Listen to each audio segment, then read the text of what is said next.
ভারতে তীর্থে যাওয়ার জন্য তীর্থ ভিসা কিভাবে পাবেন এটা নিয়ে কথা বলবো। আসলে কি তীর্থ ভিসাটা কি সেটা নিয়ে একটু বলি। এখন পর্যন্ত তীর্থ ভিসা নামে কোনো ভিসা হয়নি। এটা একটা মানুষের রিউমার ছড়িয়েছে। প্রায় ১ বছর আগে একটা ভিডিও দিয়েছিলাম, বলেছিলাম যে তীর্থ ভিসা নামে চালু হচ্ছে ভারতের তীর্থ ভিসা।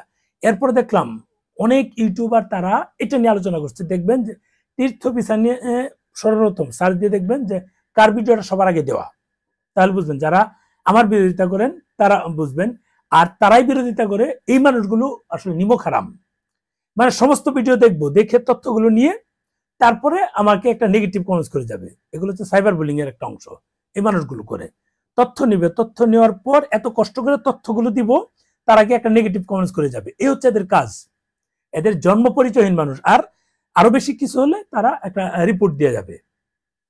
এই হচ্ছে কাজ। এরা কিন্তু এর চেয়ে অন্য কিছু কাজ পারেনি, কারণ এদের জন্মটা হয়েছে এইভাবে। জন্মটাই হয়েছে এইভাবে, এইভাবে কাজ করার জন্য রিপোর্ট দিবে বা এই আইডি হ্যাক করার চেষ্টা করবে, আর কোনো কাজ নাই। ওদের আল্লাহ জন্ম দিয়েছে এই কারণে। যাক, ওটা অন্য সাবজেক্টে যাচ্ছি।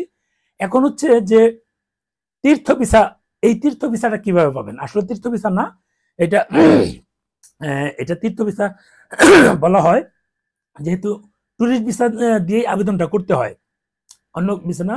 ভিসা না, টুরিস্ট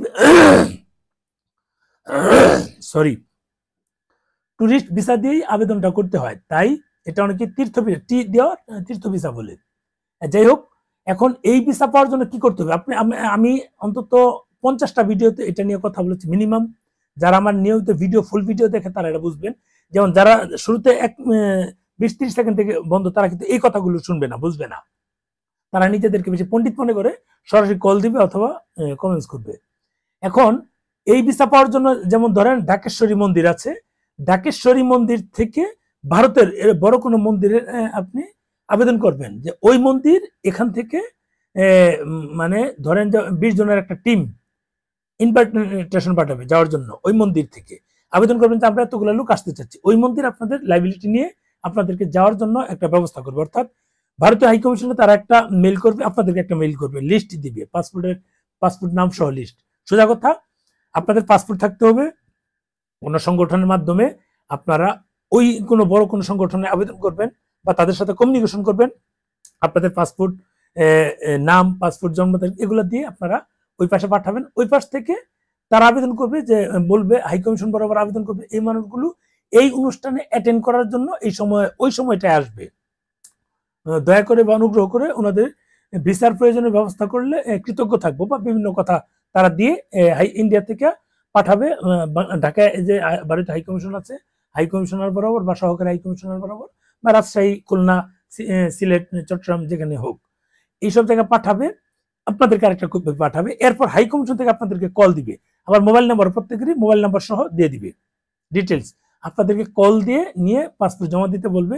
এর জন্য কিন্তু আপনাদের স্লটও কেনার প্রয়োজন নেই, স্লটও কিনতে হবে না। এইভাবে কিন্তু স্লট ছাড়াই কিন্তু এই তীর্থে যাওয়ার জন্য তীর্থ ভিসা পাবেন। এই তীর্থ ভিসা নিয়ে আপনারা সহজেই ভারত থেকে ওই অনুষ্ঠানে ঘুরে আসতে পারবেন। আসলে তো এটা তো একটা টুরিস্টের মতোই, মানে ঘুরতে যাচ্ছেন। ওই প্রোগ্রামে যাওয়া মানে তো একটা ঘোরা।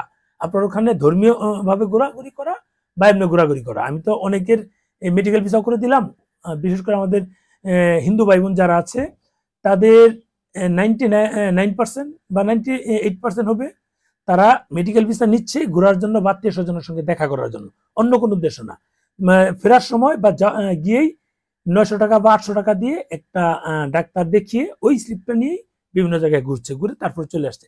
এটাই হচ্ছে বর্তমানে যারা হিন্দু ধর্মাবলম্বী যারা আছেন তারা এই কাজটা করছেন। ইভেন যারা মুসলিম আছে তারাও কেউ কেউ ট্রিটমেন্ট করতে যাচ্ছে, কেউ কেউ ঘুরতে যাচ্ছে। তবে এখানে দেখলাম যে দুই ধরনের লোকই যাচ্ছে। কেউ নর্মাল ট্রিটমেন্ট না হলে চলে, চিন্তা করলো যে ভিসাটা করে ঘুরে আসি, ঘোরাও হলো, কেনাকাটা হলো, আমার ডাক্তারও নর্মাল চেক আপ হয়ে গেল। এই হচ্ছে বিষয়। এই কারণেই আমাদের ভারতীয় এম্বাসি থেকে প্রচুর ভিসা দিচ্ছে, কিন্তু প্রয়োজনীয় যাদের ভিসা প্রয়োজন তারা কিন্তু সেভাবে পাচ্ছে না। ভালো থাকবেন, ভিডিওটা শেয়ার দিন। এই তীর্থ ভিসা নিয়ে অনেকের একটা বিষয় ছিল, একটা উদাহরণ দিলাম, এরকম অনেক উদাহরণ থাকবে। আপনারা এটা নিয়ে যেতে পারবেন খুব সহজেই।